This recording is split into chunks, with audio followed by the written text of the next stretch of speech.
Shri Sachchidananda Sadhguru Sainath Maharaj key జై. వినీల ఆకాశంలో వింత కాంతి.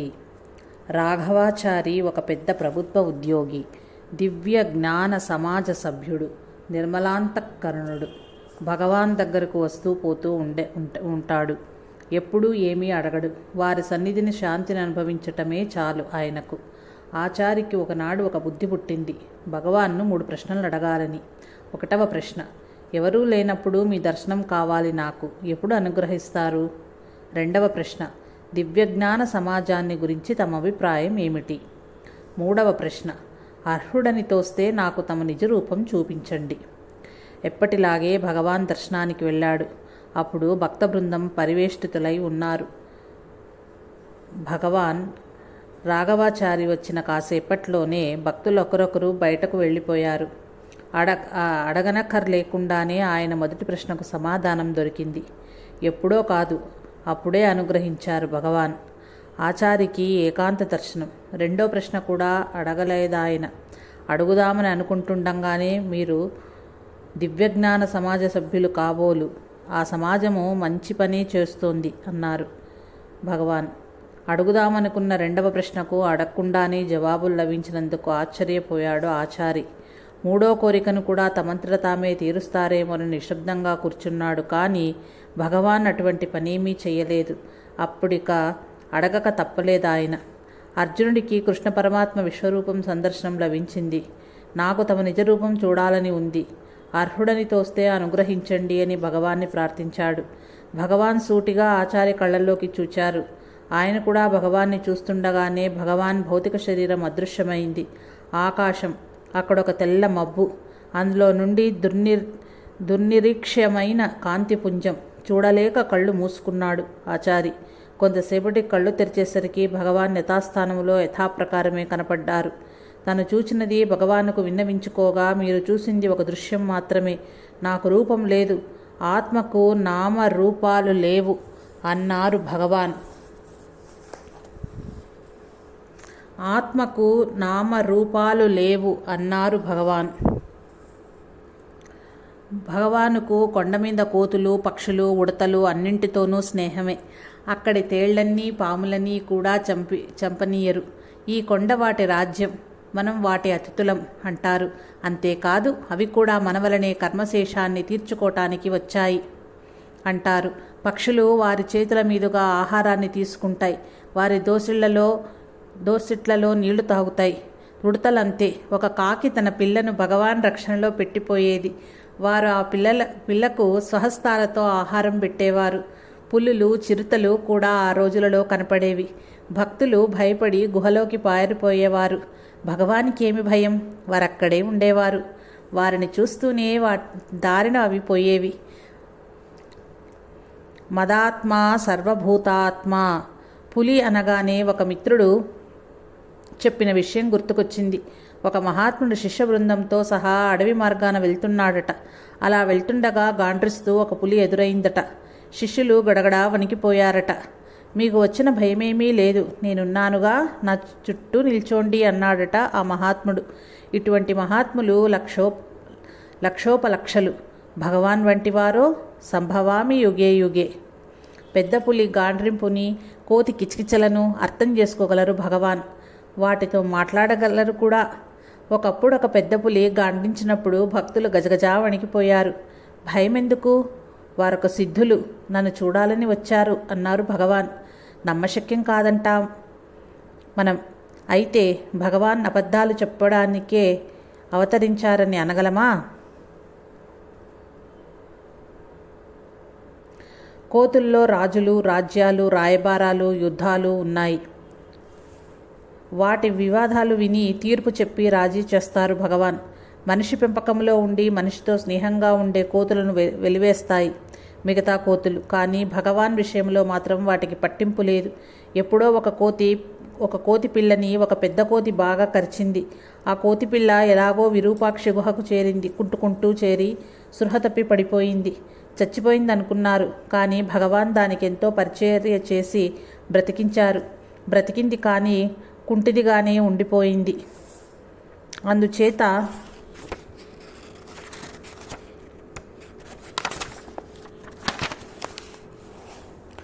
దాన్ని నోండి అని పిలిచేవారు. నొండి అనగా కుంటి. నొండికి భగవాన్ దగ్గర బాగా చనువు. ఒళ్ళో కూర్చునేది. శుచి శుభ్రంగానే ఉండేది, కానీ దానికి కోపం జాస్తి. నొండి ఒక రోజున సరిగా అన్నం తినకుండా చెల్లాచెదురుగా చిమ్మేసింది. భగవాన్ మందలించారు. దాని కోపం వచ్చి భగవాన్ను కొట్టింది. తమను కొట్టినందుకు శిక్షగా దాని దగ్గరకు రానివ్వలేదు భగవాన్. అప్పుడు నొండి ఎంత బ్రతిమాలుకొందో, ఎంత కాళ్ళా వెళ్ళా పడిందో. మళ్ళీ భగవాన్ తనని తమ ఒడిలోకి తీసుకునే వరకు అది పడిన తహతహ ఇంతింతా కాదు.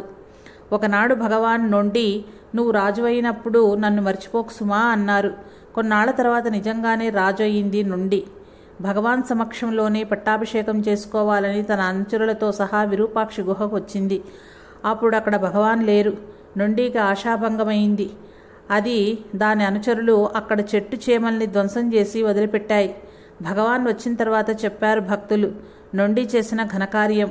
మరునాడు మళ్ళీ వచ్చింది నొండి వచ్చి భగవాన్ దగ్గర కూర్చుంది. మిగతా కోతులు నొండికి సలాం చేశాయి. భగవాన్ గ్రహించారు నొండి రాజయిందని. చాలా సంతోషించి తమ ప్రక్కనే ఆకు వేయించి వడ్డింపించారు. కానీ నొండి అక్కడ నుంచి లేచిపోయింది. తిన్నగా వెళ్ళి తన రాణుల ప్రక్కన కూర్చుంది. చుట్టూ అనుచరులున్నారు. భగవాన్కి అర్థమైంది. అప్పుడు ఆ కోతి ముఖ కంతటికి విందు భోజనం పెట్టించారు. బుద్ధిగా తిని వెళ్ళిపోయాయి. భగవాన్ స్వయంగా తన పట్టాభిషేక మహోత్సవం జరిపినందులకు పొంగిపోయింది నొండి. భగవాన్కు తన కృతజ్ఞతలు తెలుపుకుంది నొండి. రాజుగారు అప్పుడప్పుడు భగవాన్ని దర్శించుకోవటం మానలేదు. ఒకప్పుడు భగవాన్ భక్తుల గిరి ప్రదక్షిణ చేస్తున్నారు. మిట్ట మధ్యాహ్న సమయమైంది. దాహం వేసిందందరికీ. ఒక చోట కూర్చున్నారు. దగ్గరలోనే ఒక నేరేడు చెట్టుంది. ఆ చెట్టు నిండా పళ్ళున్నాయి.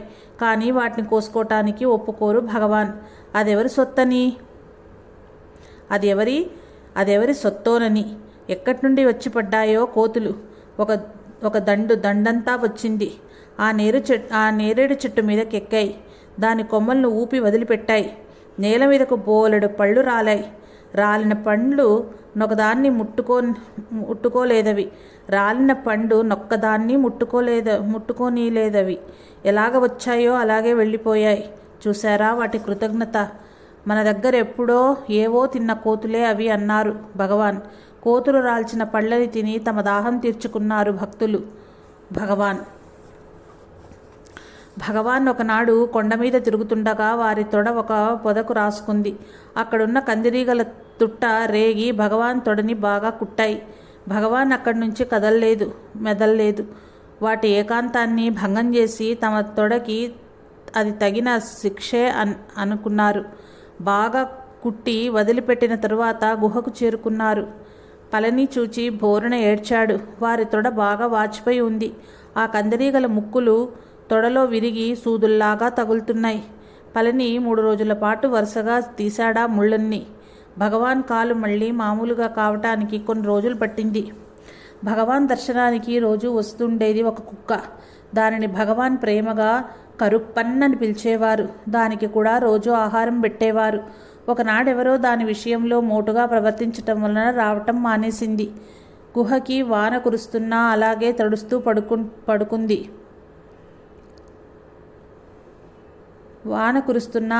తడుస్తూ పడుకుంది. ఎక్కడో భక్తులు చూచి బ్రతిమాలి తీసుకొచ్చారు. వీరెవరో మీకు తెలియదు, మొరటుగా ప్రవర్తించకండి అన్నారు భగవాన్ ఆ కుక్కను నిమురుతూ. భగవాన్ దగ్గరకు వచ్చే మరొక కుక్కపిల్లను తిట్టాడు పళని ఒకనాడు. అది తిన్నగా వెళ్ళి శంకుతీర్థంలోకి దూకి ఆత్మహత్య చేసుకుంది. కర్మావశేషం తీర్చుకోవటానికి వచ్చారాయన. చాలా అభిమానవంతుడు. మాట పడలేక ఆత్మహత్య చేసుకున్నారు అన్నారు భగవాన్. పళని చాలా బాధపడ్డాడు. తను చేసిన పనికి మించిపోయిన తరువాత ఎంత బాధపడి ఏమి ప్రయోజనం? కుక్క, నక్క, పిల్లి, పులి వీటిపై తొడుగులనే చూడగలం, కానీ ఆ తొడుగుల్లో ఉన్న వారినెలా చూడగలం? అది భగవానికే చెల్లుతుంది. కుక్క, నక్క, పిల్లి, పులి వీటిపై తొడుగులనే చూడగలం, కానీ ఆ తొడుగుల్లో ఉన్న వారినెలా చూడగలం? అది భగవానికే చెల్లింది. భగవాన్ కొబ్బరి పెంకుల్లో కమండలం, భిక్షపాత్ర, గరిటెలు, చెంచాలు మొదలైనవి ఎంతో చక్కగా చేసేవారు. వాటిని ఉపయోగించేవారు. ఒకనాడు ఒక చేతికర్రను చాలా కష్టపడి ఎంతో చక్కగా తయారు చేశారు.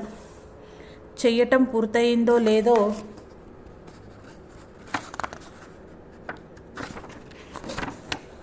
ఒక ముసలివాడు తూలుతూ అలా వెళ్తుండటం చూచారు. వెళ్ళి ఆ కర్రని ఆ తాతకి ఇచ్చేసి ఆ కర్ర ఎవరి కోసం తయారు కాబడ్డదో వారికే ముట్టింది. దాన్నిచ్చినందుకు మనకేమీ ప్రతిఫలం అక్కర్లేదన్నారు. నిష్కామ కర్మనే కదా భగవద్గీత శృతిస్తున్నది. కర్మజం బుద్ధియుక్తా హి ఫలం త్యక్త్వా మనీషిణః జన్మబంధ వినుర్ముక్తాః పదం గచ్చన్యా నామయం.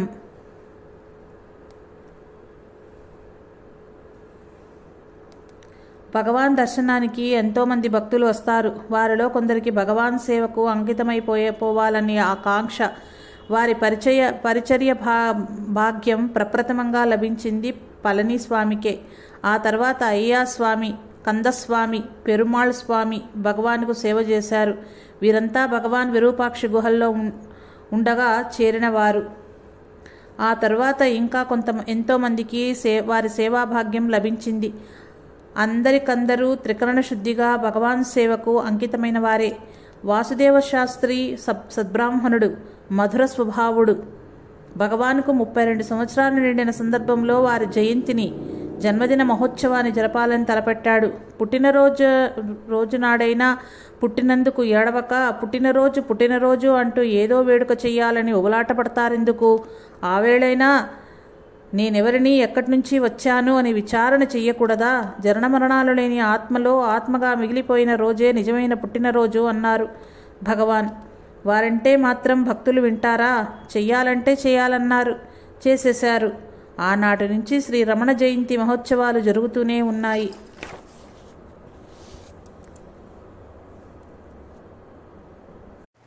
భగవానుకు ఒకరోజు తప్పక భిక్ష తెచ్చేది ఎచ్చమ్మాళ్. మిగతా వాళ్ళు తెచ్చినప్పుడు తెచ్చేవారు, లేనప్పుడు లేదు. 10 మంది తెచ్చిన రోజులు ఉన్నాయి, ఒక్కరు కూడా తీసుకురాని రోజులు ఉన్నాయి, ఎచ్చమ్మాళ్ తప్ప. భగవాన్ పరిచారకులు అప్పుడు అక్కడ ఉన్న భక్తులు తెచ్చిన భిక్షకు సమానంగా తినేవారు. తమకొక మెతుకు ఎక్కువ పెట్టినా ఒప్పుకునేవారు కాదు భగవాన్. అలా పెట్టారా ఆ పూట భోజనం చేసేవారు కాదు. అందుచేత భక్తులకి, పరిచారకులకి భగవాన్ ఎడల ఎంత ప్రత్యేకత చూపించాలని ఉన్నా మొదటికే మోసం వస్తుందని జడిసి ఊరుకునేవారు. ఒకరోజు భిక్ష ఎక్కువగా వస్తుంది, ఒక రోజున అసలే రాదు. అందుచేత భగవాన్ పరిచారకులు రోజు ఊళ్ళోకి భిక్షకు వెళ్ళటం మొదలుపెట్టారు.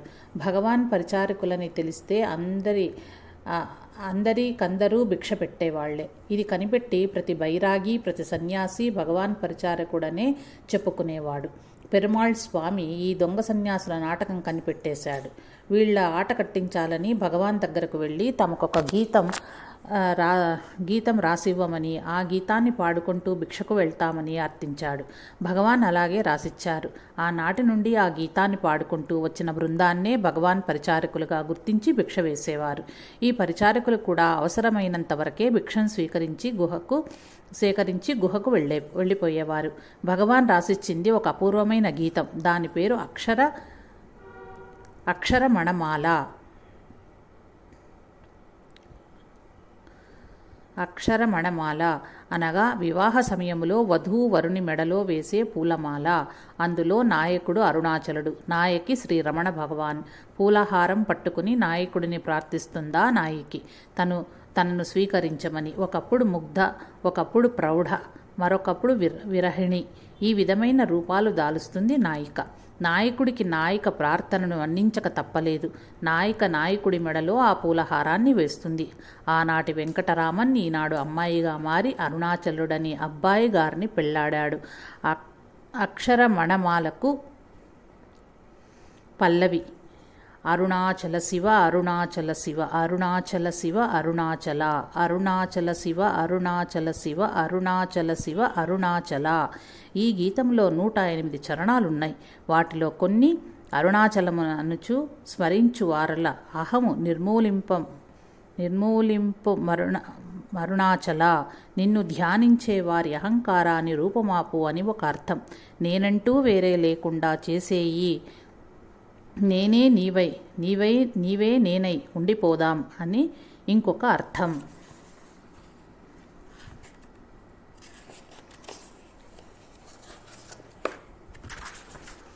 అళగు సుందరముల వలె చేరి నేను నీ ఉంద మభిన్నమైన అరుణాచల.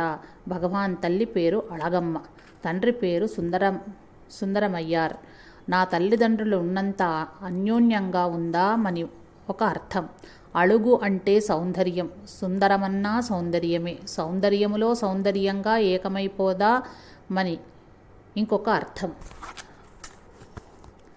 వల నుంచి భక్తుల పరిమార్చు నిన్ను కట్టుకొని ఎట్లు జీవింతు నరుణాచల. వల వేసి భక్తులను పట్టుకొని వాళ్లను హతమార్చే నిన్ను పైకి చేసుకుని నీతో వేగగలవా అని ఒక అర్థం. భక్తవత్సలుడవై భక్తులను ఆకర్షించి వాళ్ళని నీలో ఐక్యం చేసుకుంటూ కాలం గడిపే నీకు నా మొహం చూడ్డానికైనా తీరుబడి ఉంటుందా అని ఇంకొక అర్థం. నన్ను జరచి ఇప్పుడు నన్ను కలువక విడుటిది మగతన మొక్క అరుణాచల. ఒక అర్థం తెలుస్తూనే ఉంది. నన్ను ఆకర్షించి నన్ను నీలో లీనం చేసుకోకుండా ఈ దుఃఖాలకు ఈ క్షణ సుఖాలకు విడిచిపెట్టటమేనా నీ గొప్పతనం. ఇది ఇంకొక అర్థం. సత్యాహమున మనోవృధు సయ్యపై మేన్గలయ కరుణింప అరుణాచల. రేయింబవలు లేని బట్టబయటి ఇంట రమియింపగా రమ్మను అరుణాచల. వీటిలో ఎంత వేదాంతం నిగూఢమై ఉందో ప్రత్యక్షమే. కాంత మినుము వలె గవసి నన్ను విడువక కలిసి నాతో ఉండు వంటొందొక చోట బ్రతిమాలుతూ. కాంతమనగా అయస్కాంతం. వంచక వేడియున్ కొంచెమున్ కరుగవే అంటుంది ఇంకొక చోట నిందిస్తూ. అడుగిచ్చడి నీదు నకళంకంబగు కీర్తి హాని చెయ్యక బ్రోవుమంటుంది ఇంకొక చోట గడుసుతనాన్ని ప్రదర్శిస్తూ. చేరుకున్నను మేను నీరుగా కరిగి కన్నీటేరై నసింతు నంటుంది ఇంకొక చోట విలపిస్తూ. దైవమనుచు నిన్ను దరిచేరగా నన్ను పూర్ణనాశమొనర్చితి వంటుంది ఇంకొక చోట దెప్పుతూ. నిర్భీతి నింజేరు నిర్భీతు నంజేర భీతి నీకేలకో అంటుంది ఇంకొక చోట హేళన చేస్తూ. ఇలా రంగుల హరివిల్లులా ప్రకాశిస్తుంది అక్షరమణమాల.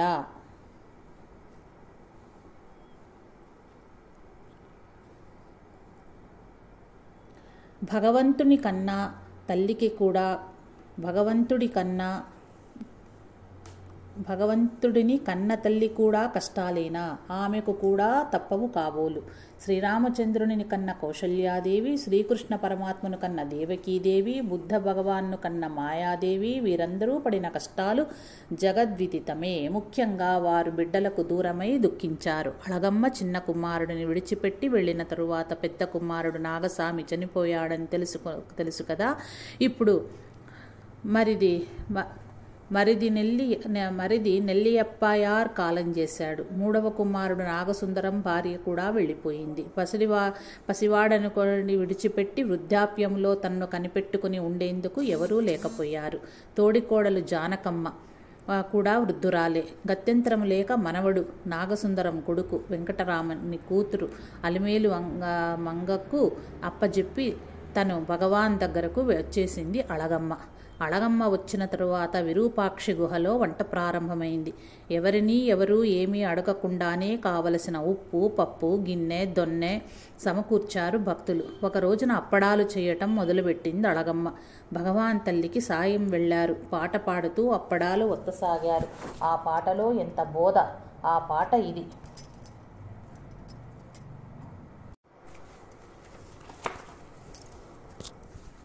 పల్లవి. అప్పడమెత్తి చూడు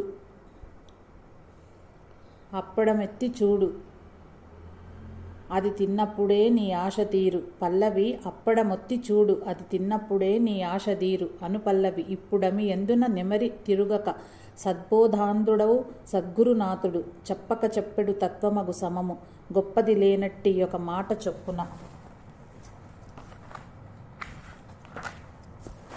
చరణములు.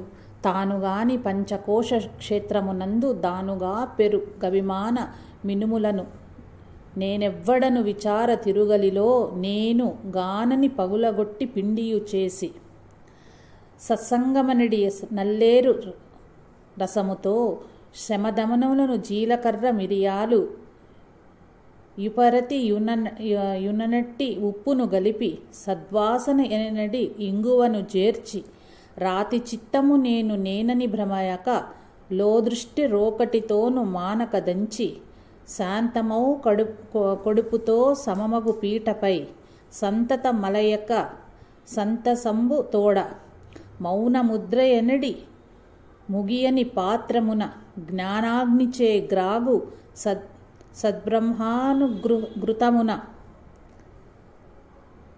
నే నది యగునని నిత్యము బేల్చి తనుదాను భుజింప దన్వ యమగునట్టి. అళగమ్మ భగవాన్ దగ్గర ఉంటున్నా ఆమెకు తన మూడో కొడుకు ఆఖరివాడు నాగసుందరం మీద ధ్యాస పోతూనే ఉంది. భార్య పోయింది, ఒంటరివాడైపోయాడు, పాపం ఎలా ఉంటున్నాడో అంటూ ఉంటుంది. భగవాన్ భక్తుడొక ఆయన మానామధురలో నాగసుందరాన్ని కలుసుకోవటం తటస్థించినప్పుడు, మీ అమ్మగారు నిన్నెప్పుడూ తలబెడుతుంటారు, వృద్ధురాలయ్యింది కదా, అందుచేత తన అవసాన సమయములో కుమారులిద్దరూ దగ్గర ఉండాలని కోరుకుంటున్నారు. పోనీ నువ్వు కూడా అక్కడికే వెళ్ళరాదా? ఒంటరివాడివి ఇక్కడేమి చేస్తావు అన్నాడు. నాగసుందరానికి జీవితం దుర్భరంగానే ఉంది. ముఖ్యంగా భార్య గతించిన తరువాత కొడుకు పసికందు తన చెల్లెలు దగ్గరున్నాడు. బొత్తిగా ఏకాకైపోయాడు. ఇప్పుడు తల్లికి కూడా తన మీద బెంగగా ఉన్నట్టు తెలుసుకున్నాడు. ఇక కాలయాపన చెయ్యకుండా తిరువణ్ణామలై చేరాడు. తల్లిని చూచాడు, తృప్తి కలిగింది. ఆమె హృదయం చల్లబడింది. భగవానుకు పాదాభివందనం చేశాడు. అయితే నాగసుందరం గుహలో కాపురం పెట్టలేదు. భక్తులలో ఒకడిగా వచ్చిపోతున్నాడు. ఊళ్ళో ఒక సత్రంలో మకాం, తిండి కూడా అక్కడే కొన్నాళ్ల పాటు. భగవాన్ బోధామృతాన్ని గ్రోలి వైరాగ్యం పెరిగి కాషాయ వస్త్రాలు ధరించి భిక్షాటన మొదలుపెట్టాడు. భక్తులకిది నచ్చలేదు. భగవాన్ సోదరుడు, వారి తల్లి అందరికీ వండి పెడుతుంది. ఇంతమంది తింటుండగా లేనిది కన్నకుమారుడింకొకడు తింటే తరిగిపోతుందా? భక్తులు తెచ్చిచ్చే సామాగ్రి సమృద్ధిగానే ఉంటోంది కదా. ఇలా తమలో తాము అనుకుని నాగసుందరాన్ని నిర్బంధించారు. భక్తులు గుహలోనే ఉంటూ ఉండమని, అక్కడే తింటూ ఉండమని నాగసుందరం ఒప్పుకోక తప్పలేదు. వచ్చిపోయే భక్తులు ఎక్కువ కావటంతో, అక్కడే కొంతమంది స్థిర నివాసం ఏర్పరచుకోవటంతో విరూపాక్షి గుహ చాలటం లేదు. ఈ సమస్యకు పరిష్కారాన్ని ఆలోచిస్తుండగా భగవాన్ పరిచారకులలో ఒకడైన కందస్వామి విరూపాక్షి గుహకు బాగా ఎగువ ఒక సమస్థలము, దానికి దాపునే ఒక చిన్న జలపాతము ఉండటం చూచాడు. చూచి ఊరుకోలేదు. అక్కడొక ఇల్లు కట్టాడు. అందులో 2 గదులు, ఒక వంట ఇల్లు ఉన్నాయి. ముంగిట నీడనిచ్చే ఒక మహావృక్షం ఉంది. గొప్పగా తయారైంది మొత్తం మీద. దీనికి స్కందాశ్రమము అని పేరు పెట్టారు. ఈ పేరు పెట్టడానికి 2 కారణాలున్నాయి. ఒకటి, భగవాన్ స్కందుని కుమారస్వామి అవతారం కాబట్టి. ఇతరులు కొంత సహాయం చేసిన కందస్వామి సంస్కృతంలో స్కందస్వామి ఎనలేని సమకూర్చి నిర్మించాడు కాబట్టి. భగవాన్ మకాం స్కందాశ్రమానికి మారింది. భగవాన్తో పాటు భక్త బృందమంతా కూడా చేరిందక్కడికి. విరూపాక్షి గుహ ఖాళీ అయిపోయింది. అయినా ఆ గుహని భగవాన్ తపస్సు చేసిన ఇతర స్థలాలను ఈనాటికి భక్తులు సందర్శిస్తుంటారు. వీటినే కాదు, భగవాన్ జన్మించిన తిరుచ్చలిలోని సుందర మందిరం, భగవాన్ నృత్యానుభవాన్ని పొంది మృత్యుంజయుడైన మధురలోని రమణ మందిరం, ఇవి కూడా యాత్రాస్థలాలయ్యాయి. అమృతనాథుడు శంకరానందుడు హరిద్వారలోని ఒక ఆశ్రమంలో ఉంటూ తపస్సు చేసుకున్నాడు. విద్యారణ్యుల వారి నిర్వాణంతోటే మన భారతదేశంలో ఇక మహర్షి అనేవాడు లేకుండా పోయాడు అన్నాడు శంకరానందుడు. మాటల సందర్భంలో అమృతనాథుడు అందుకు ఒప్పుకోలేదు. తిరువణ్ణామలైలో భగవాన్ శ్రీ రమణ మహర్షులు ఉన్నారు. వారు కేవలం శివకుమారుడైన కుమారస్వామి అవతారమని చెప్పాడు శంకరానందుడు. వెటకారంగా నవ్వి ఊరుకున్నాడు. అమృతనాథుడి మూఢనమ్మకానికి కొన్నాళ్ళు అయింది. శంకరానందుడు సుబ్రహ్మణ్యోపాసన చేస్తున్నాడు. పుట్టగోచిని మాత్రమే ధరించిన తేజస్వి ఒక ఆయన అక్కడికొచ్చి, నీ జపం తీరు సరిగా లేదు అన్నాడు. మరింకెలా ఉండాలి అని అడిగాడు శంకరానందుడు. సింహళంలో కదురు అనే గ్రామం ఉంది, అక్కడకు వెళ్ళు తెలుస్తుంది అన్నాడు తేజస్వి. ఇంతలో ఒక బల్లి పైనుంచి పడింది శంకరానందుని మీద. దాన్ని దులుపుకొని వెనక్కు తిరిగి చూచేసరికి ఆ తేజస్వి లేడక్కడ. వెళ్ళిపోతున్నాడేమోనని ఆశ్రమం బయటకు వచ్చి చూచాడు. ఎక్కడా కనిపించలేదు. అక్కడ చెట్లకి నీళ్లు పోస్తున్న పని వాళ్ళని అడిగితే ఆ ఆశ్రమంలోకి ఎవరూ పోనూ లేదు, లోపల నుంచి ఎవరూ రానూ లేదు అన్నారు వాళ్ళు. ఆశ్చర్యం ముంచుకొచ్చింది శంకరానందుడికి. వెళ్ళి జరిగినదంతా అమృతనాథుడితో చెప్పాడు. తను చూచిన తేజస్వి రూపాన్ని వర్ణించాడు. ఇంకా సందేహమెందులకు, నీకు దర్శనమిచ్చింది శ్రీ రమణులే అన్నాడు అమృతనాథుడు. శంకరానందులు క్షణం తాళలేకపోయాడు. ఆవేశం, ఉద్వేగం. తక్షణమే కాలినడకన బయలుదేరారు. ఉత్తరాన హిమాలయాలలో ఉన్న ఎక్కడి హరిద్వారం, దక్షిణాన హిందూ మహాసముద్రానికి చేరువలో ఉన్న ఎక్కడి తిరువణ్ణామలై. కొన్ని నెలల పాటు నడిచి చేరుకున్నాడు తిరువణ్ణామలై. కొండ ఎక్కి స్కందాశ్రమానికి వెళ్ళాడు. శ్రీ రమణ భగవానుని దర్శించాడు. తనకు ఆనాడు దర్శనమిచ్చిన తేజస్విగా గుర్తించాడు. తానింకా తన్మయత్వం నుంచి తేరుకోలేదు. అంతలోనే భగవాన్ అడిగారు, హరిద్వారం నుంచి వస్తున్నారా అని. భగవానుకు సాగిలపడి ప్రణామాలాచరించి జరిగినదంతా చెప్పాడు శంకరానందుడు. అలాగే, పాపం చాలా శ్రమపడ్డారే అన్నారు భగవాన్. శంకరానందుడు ఆ తర్వాత రమణాష్టకం, శ్రీ రమణ అష్టోత్తరం, సహస్రనామావళి రచించారు. స్కందాశ్రమం ముందున్న మహావృక్షం నీడనే ఆ చెట్టు చుట్టూ కట్టిన గట్టు మీద కూర్చుంటారు భగవాన్. దినదినము అక్కడ ఒక పెద్ద త్రాచుపాము వచ్చి భగవాన్ పాదాల ముందు కాసేపుండి వెళ్ళిపోతుంటుంది. ఆశ్రమ నెమళ్ళు రెండున్నాయి అక్కడ. అవి పురి విప్పి నృత్యం చేస్తున్నప్పుడు పాము కూడా వచ్చి పడగ విప్పి ఆడుతుంది. నెమలి, పాము సహజ శత్రువులు. భగవాన్ సమక్షంలో తమ శత్రుత్వాన్ని విస్మరిస్తాయి. స్కందాశ్రమానికి ఒక కుక్కపిల్ల వచ్చింది. ఎంత తరిమినా పోలేదు. భగవాన్ చూచారు. దాన్నేమీ చెయ్యవద్దని దగ్గరకు తీసుకున్నారు. కమల అని పేరు పెట్టారు. అది ఆశ్రమంలోనే పెరిగింది. దాని మొదట కానుపు ఎంతో ముచ్చటగా జరిగింది. పురిటి స్నానం చేయించారు, పుణ్యావాచం చేయించారు, పసుపు కుంకుమలు పెట్టించారు. ఇదంతా భగవాన్ ఆధ్వర్యంలోనే. కమల ఏటేటా కన్నది. దాని సంసారం చాలా పెద్దదయింది. కమల ఎవరో భగవాన్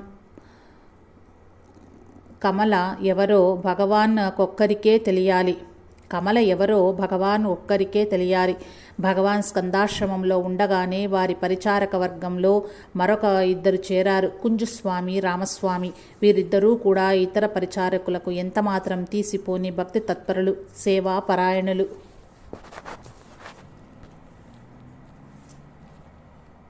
బాలకృష్ణుడు యశోదకు ఎన్నో నిదర్శనాలు చూపాడు. తాను భగవంతుడని నోరు తెరిచి సమస్త చరాచర ప్రాణకోటితో నిండిన భువన భాండాలను సైతం చూపించాడు. తన బాలుడు భగవంతుడేనని తాత్కాలికంగా నమ్మినా మళ్ళీ వెంటనే మాయకు లోబడి తన బిడ్డగానే భావించింది యశోద. ఇక్కడ కూడా అదే చిక్కు వచ్చి పడింది. భగవాన్ ఒకసారి జ్యోతి రూపంగా దర్శనమిచ్చారు అళగమ్మకి. మరొకసారి మెడనిండా పాములతో నాగభూషణిగా దర్శనమిచ్చారు. అప్పటికి మాత్రం తన కుమారుడు భగవంతుడని అనుకుంది. కానీ ఆ తరువాత మామూలే వాడు నా కొడుకు, నేను వాడి తల్లిని. భగవాన్ని నవమాసాలు మోసి కన్నది అళగమ్మ. కానీ భగవానికి అందరిలాగే ఆమె కూడా ఒక బిడ్డ. అందరి మీద చూపే అనురాగమే గాని ఆధిక్యతమేమీ చూపరు. ఆమె బాధపడుతుంది, పడితే పడని అంటారు భగవాన్. ఆమె ఏడుస్తుంది, ఎంత ఏడిస్తే అంత మంచిది అంటారు. భగవాన్ అందరినీ అంత ప్రేమగా చూచే నా కొడుకే నా మీద ఎందుకో అంత కక్ష అనుకుంటుంది అళగమ్మ. ఎన్నాళ్లకో అర్థమైంది అళగమ్మకి భగవానుకు రక్త సంబంధ ప్రసక్తి లేదని, వారికి అందరూ సమానులేనని, వారు సకల చరాచర సమహిత వర్తి అని. భగవాన్ని సముచితంగా అర్థం చేసుకున్న తర్వాత ఆమెకు నేను భగవాన్ తల్లిని,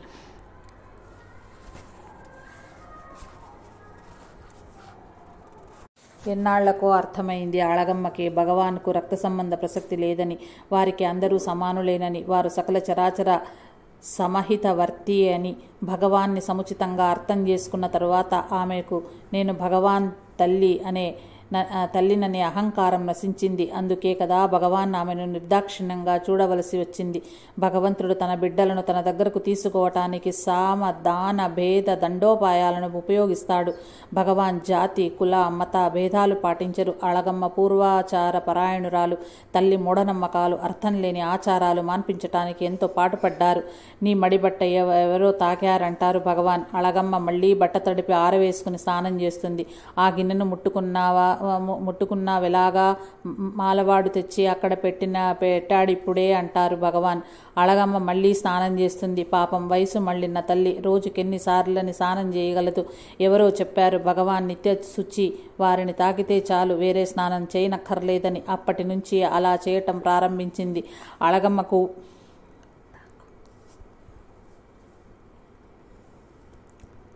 అళగమ్మకు ఉల్లిపాయలు, మునగకాయలు వగైరా నిషిద్ధం. ఈ పిచ్చి ఊహలను పోగొట్టడానికి భగవాన్ ప్రయత్నం. అమ్మా, ఈరోజు ఆశ్రమంలో ఉల్లిపాయలు, మునక్కాయలు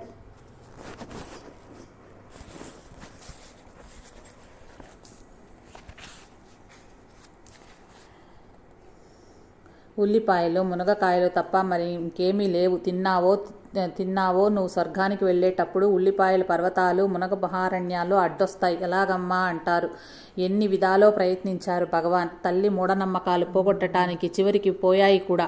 అళగమ్మ పూర్తిగా మారిపోయింది. భగవాన్ ఆమెను దిద్దవలసిన రీతిగా తీర్చిదిద్దారు. భగవాన్ తల్లిననే తన ప్రత్యేకతను విస్మరించింది. ఇప్పుడు ఆమె భగవాన్ భక్తులలో భక్తాగ్రణ్య.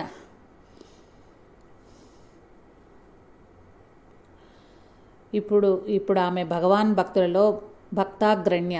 ఆ భగవానికి సంపూర్ణ శరణాగతి చెందింది. కర్తవ్య నిర్వహణను ఆచరిస్తూ ఉదాసీనురాలుగా ఉంటోంది. అళగమ్మకు జబ్బు చేసింది. భగవాన్ తల్లికి ఎంతగానో పరిచర్యలు చేశారు. భక్తులందరూ చేస్తున్నప్పటికీ ఊరుకోక అళగమ్మ అవసాన సమయం సమీపించింది. ఎడమ చేతిని ఆమె శిరస్సు మీద, కుడి చేతిని ఆమె హృదయం మీద వేసి రెప్పవాల్చకుండా చూస్తూ కూర్చున్నారు భగవాన్. గణపతి మునీంద్రులు వేదపారాయణం ప్రారంభించారు. కొందరు రామస్మరణ మొదలుపెట్టారు. కొన్ని గంటలైన తరువాత రాత్రి 8 గంటలకు తమ హస్తాల్ని తల్లిదేహం మీద నుంచి తీసి, అమ్మ పరమాత్మలో లీనమయ్యింది, మనకు మైల లేదు, ప్రొద్దుటి నుంచి ఏమీ తినకుండా అలా కూర్చున్నారు, లేవండి భోజనం చేద్దామన్నారు భగవాన్. అళగమ్మకు చివరి గడియల్లో జన్మాంతర వాసనలు, అంతర్గత ప్రవృత్తులు ప్రకోపించాయి. ఇవే మళ్లీ జన్మలెత్తటానికి కారణాలు. ఆమె ప్రాణాలు ఏదో ఒక ఇంద్రియం ద్వారా పోకుండా జాగ్రత్త పడ్డారు భగవాన్. తల్లి ముందు జన్మలో అనుభవించవలసిన అంతటినీ సూక్ష్మ శరీరంలో, సూక్ష్మలోకంలో అనుభవింపజేశారు. తమ ఆత్మశక్తిని తల్లి దేహంలో ప్రవహింపచేసి ఆమె ప్రాణాలు అమృతనాడి మార్గాన్ని హృదయంలో అణిగిపోయేటట్టు చేశారు. ఇది అపూర్వ సంఘటన. కని విని ఎరుగని విచిత్రం. ఇది భగవానికే సాధ్యమయ్యింది. అళగమ్మ భగవాన్కు జన్మనిచ్చింది. భగవాన్ అళగమ్మకు జన్మరాహిత్యాన్నే ప్రసాదించారు. భగవాన్ మాతృమూర్తి నిర్వహణ వార్త ఊరంతా వ్యాపించిపోయింది. వేల మంది తమ శ్రద్ధాంజలి ఘటించటానికి వచ్చారు. అళగమ్మ మృతదేహాన్ని కొండ దిగువన పాలితీర్థానికి తీసుకొచ్చారు.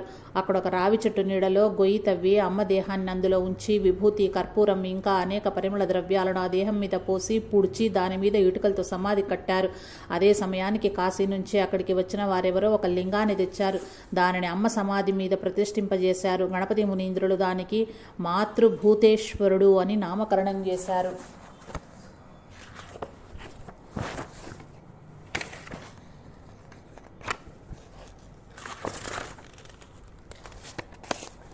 శ్రీ రమణాశ్రమం. మాతృభూతేశ్వరలింగానికి నిత్యం పూజ చెయ్యటం, నైవేద్య పెట్టడం జరగాలి. కానీ అది నిర్జన ప్రదేశం, చిట్టడివి. రాత్రులు చిరుతపులులు కూడా తిరుగుతూ ఉంటాయి. ఏదేమైనా తప్పదు. నిరంజనానంద స్వామి స్కందాశ్రమం నుంచి రోజూ వచ్చి ఈ కార్యక్రమాన్ని నిర్వహిస్తారు. నిరంజనానంద స్వామి ఎవరో కాదు, మాతృశ్రీ అళగమ్మ 3వ కుమారుడు, భగవాన్ తమ్ముడు. నాగసుందరం కాషాయం ధరించి నిరంజనానంద అని పేరు పెట్టుకున్నాడు. వారికి దినదినముగా కొండ దిగి రావటం, మళ్లీ కొండ ఎక్కటం కష్టమనిపించి తల్లి సమాధి దగ్గర ఒక కుటీరాన్ని నిర్మించుకుని అందులో నివాసం ఏర్పరచుకున్నారు. భగవాన్ కూడా దాదాపు రోజూ వస్తారక్కడికి. అలాగే ఒక రోజున వచ్చి మళ్లీ కొండ మీదకి వెళ్ళిపోకుండా అక్కడే ఉండిపోయారు. ఉండిపోలేదని, ఏదో శక్తి తమను అక్కడి నుంచి కదలనీయటం లేదని భగవాన్ చెప్పారు. ఆ తరువాత సుమారు ఒక 25 ఏళ్ల క్రితం తిరుచ్చళి నుంచి అరుణాచలుడు లాకొస్తే ఈనాడు మాతృభూతేశ్వరునిలోని అమ్మ అక్కడి నుంచి కదలనీయలేదు. భగవానే లేనిది ఇక స్కందాశ్రమం ఏమిటి? భక్తులందరూ భగవాన్ ఉండిపోయిన చోటికే వచ్చేశారు. అప్పుడే శ్రీ రమణాశ్రమ నిర్మాణం కార్యక్రమం ప్రారంభమైంది. మండు వేసవి కారణంగా పాలితీర్థంలో ఒక చుక్క నీరు లేకుండా పోయింది. మాతృభూతేశ్వరుడికి అభిషేకం చేయడం ఎలాగనే సమస్య ఏర్పడింది. భగవాన్ ఆ దరిదాపుల్లోనే కాస్త మట్టి తీశారు. ఆశ్చర్యంగా నీరూరిందక్కడ. అదే కాలక్రమేణ తటాకమైంది. దానికి రమణతీర్థమని పేరు పెట్టారు. భగవాన్ కొండ దిగి రావటంతో భక్తులకు వారి దర్శనం సులభసాధ్యమైంది. వేలాదిగా రాసాగారు. ఆశ్రమ నిర్మాణానికి భారీగా విరాళాలిచ్చారు. భగవాన్ పరిచారికులలోని పెరుమాళ్ స్వామి ఆశ్రమ నిర్వహణ ఆధిపత్యం వహించాడు. పెత్తనం నచ్చక ఇతని తప్పించి దండపాణి స్వామి అని ఆయన తన పెత్తనం సాగించాడు. ఆశ్రమవాసులకు ఆ స్వామి పెత్తనం కూడా నచ్చలేదు. అందుచేత ఆయన్ని కూడా తప్పించి నిరంజనానంద స్వామిని ఆశ్రమ సర్వాధికారిగా చేసుకున్నారు. తనని తప్పించినందులకు ఉడికిపోతున్నాడు పెరుమాళ్ స్వామి. ఏదో సాకు దొరికింది. ఆశ్రమం మీద దావా వేశాడు. వాళ్లల్లో వాళ్ళు ఎన్ని గొడవలు పడుతున్నా, ఎంత గుంజుకు సస్తున్నా భగవాన్ ఉదాసీనులుగానే ఉండిపోయారు. ఒక రోజున తప్పలేదు భగవానికి. పెరుమాళ్ స్వామిని పిలిచి, ఒరే పెరుమాళ్ళు, నువ్వు చేస్తున్న పని బాగోలేదురా, నరకానికి పోతావు సుమా అన్నారు. నరకానికి పోయినా పర్వాలేదు, నేను సేవించుకోవటానికి మీ పాత పద్మాలు లేని చోటేముంది అన్నాడు. పెరుమాళ్ స్వామి తడుముకోకుండా. భగవాన్ ఒకంతసేపు నిర్విణ్ణులయ్యారు. తరువాత, అవునురా, నువ్వెక్కడ ఉన్నా నిన్ను కాపాడటం తప్పదులే నాకు అన్నారు. భగవాన్ కరుణా సముద్రుడు. ఏ బిడ్డకైతే పెరుమాళ్ స్వామికి కుదిరిన గురి కుదురుతుందో ఆ బిడ్డ ఎంత దుష్టుడైనా వాడిని రక్షించటం తప్పదు భగవానికి. జై రమణ. జై సాయి మాస్టర్.